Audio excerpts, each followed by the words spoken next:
ദേ ഈ ഒരു ഐറ്റം ഉണ്ടല്ലോ, ഒരു തവണ ഒന്ന് ഉണ്ടാക്കി കഴിച്ചു കഴിഞ്ഞാൽ പിന്നെ വീണ്ടും വീണ്ടും ഉണ്ടാക്കി കഴിച്ചുകൊണ്ടിരിക്കും. വായിലിട്ടങ്ങ് അലിഞ്ഞിറങ്ങും എന്നൊക്കെ പറയില്ലേ, അതുപോലെ ഒരു ഐറ്റം തന്നെയാ കേട്ടോ.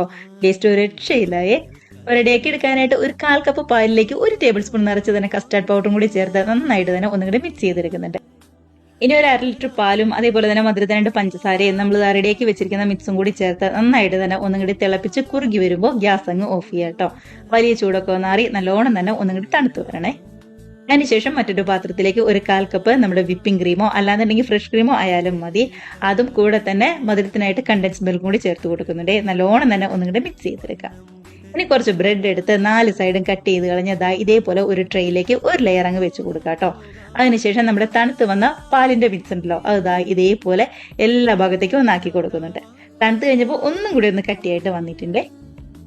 വീണ്ടും അടുത്ത ലെയറായി കട്ട് ചെയ്ത് വെച്ചിരിക്കുന്ന ബ്രെഡും അതേപോലെ തന്നെ പാലിന്റെ മിക്സും ഏറ്റവും ലാസ്റ്റ് ആയിട്ട് നമ്മുടെ ക്രീമിന്റെ മിക്സും എല്ലാ ഭാഗത്തേക്കും കൂടി ഒന്നാക്കി കൊടുക്കുന്നുണ്ട്. കാണാൻ നല്ലൊരു ഭംഗിക്ക് വേണ്ടിയിട്ട് കുറച്ച് ഡ്രൈ ഫ്രൂട്ട്സ് ഒക്കെ കട്ട് ചെയ്ത് ഏറ്റവും ലാസ്റ്റ് നമുക്ക് എല്ലാ ഭാഗത്തേക്കും ഒന്ന് വിതറിയും കൂടി കൊടുക്കാവേ. അതിനുശേഷം ഫ്രിഡ്ജിൽ ഒരു 3-4 മണിക്കൂറെങ്കിലും നല്ലോണം ഒന്നും കൂടി സെറ്റായി വരാനായിട്ട് നമുക്ക് മാറ്റി കൊടുക്കാം. അപ്പൊ ഇത്രയേ ഉള്ളൂ നമ്മുടെ പുഡിങ്ങിന്റെ റെസിപ്പി എന്ന് പറയുന്നത്. കണ്ടോ, നല്ലോണം തന്നെ ഒന്നും കൂടി തണുത്ത് വന്നപ്പോൾ ബ്രെഡും പാലും ക്രീമും എല്ലാം സെറ്റായി വന്നിട്ടുണ്ട്. വയലിട്ട് അങ്ങ് അലിഞ്ഞിറങ്ങുന്ന അത്രയ്ക്ക് ടേസ്റ്റുള്ള അടിപൊളി പുഡിംഗ് ആണ്. അപ്പം മിസ് ചെയ്യാതെ എല്ലാവരും ട്രൈ ചെയ്ത് നോക്കി ഹാപ്പി ആയിട്ടിരുന്ന് കഴിക്കാം കേട്ടോ.